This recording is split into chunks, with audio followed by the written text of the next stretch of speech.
Hi friends, this is Sheetal Bhatti and welcome to Voice and Poise.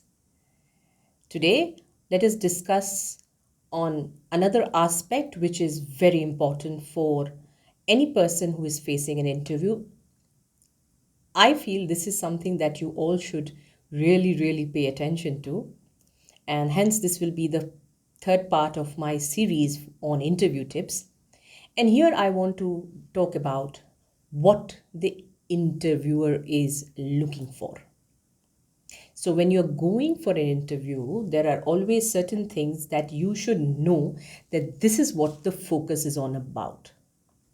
Now, coming straight to the point, the first two things that any interviewer notices in the answers that you give is whether you have come prepared for the interview and whether you have an idea about the organization and what they are planning to do, or what is their work, or what are their future ideas from the internet or from friends, whatever you have found out. So, if you have gone through my part 1 and part 2 of the series, you would know very surely that what all needs to be done for, kind of being aware of the company and also being dressed for the interview. Once these two things are done, it automatically conveys for sure to the interviewer that yes, you are serious, you're sincere about the interview. Right. Now, the next thing that you should remember is whenever you answer the question, your mind should be 100% focused on the interview process.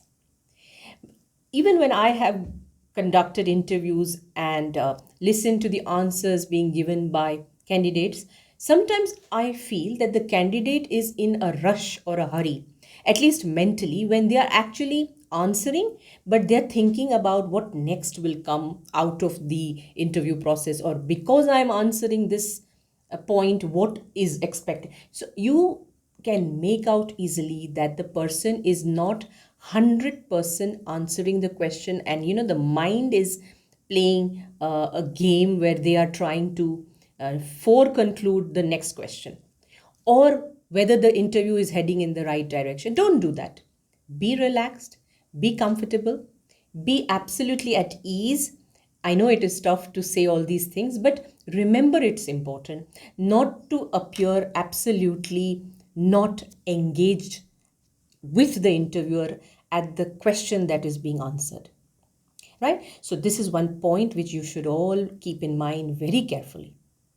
Another thing that you should remember is they will ask you questions about introduce yourself.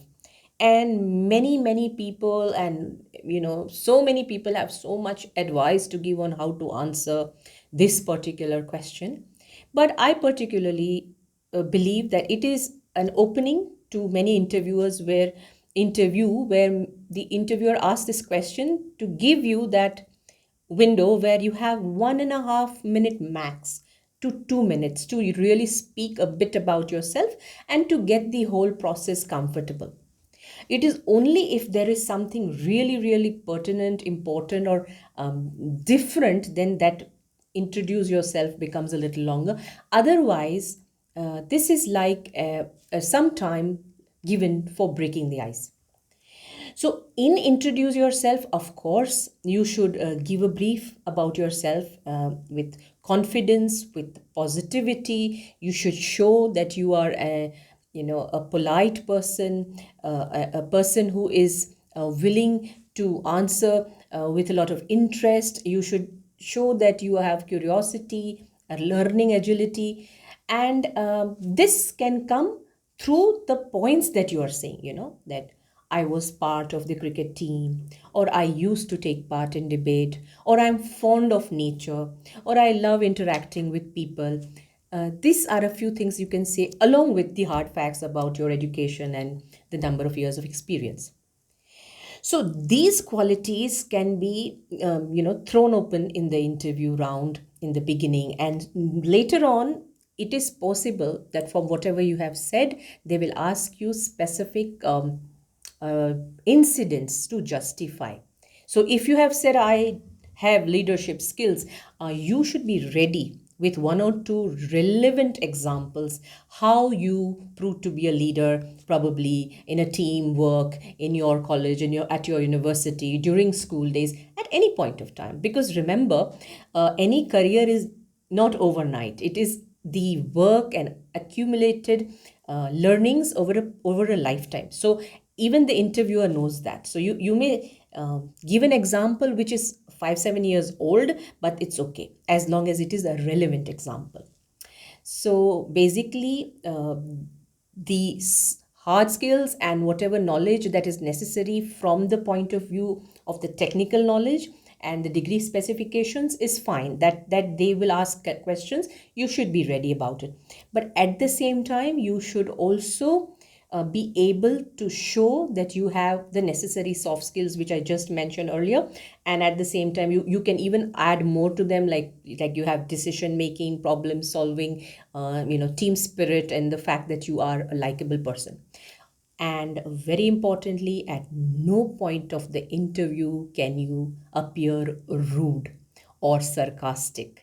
Yeah, that is not a good part of your personality, and that will definitely not earn any points for you. In fact, it may just be the turning point where you may be rejected. So at all points of time, please be amicable, polite, likable, dependable, and things like that. So though there are so many terms that I have spoken about, don't be tensed. Again, I'm telling you, be confident about yourself and your abilities. Basically, you have to talk in a conversation manner what you have done so far, both in personal and professional life, and the interviewer is trying to judge from that whether you would be an asset to his or her organization. And I'm sure after listening to this, you may be able to put across your points much better.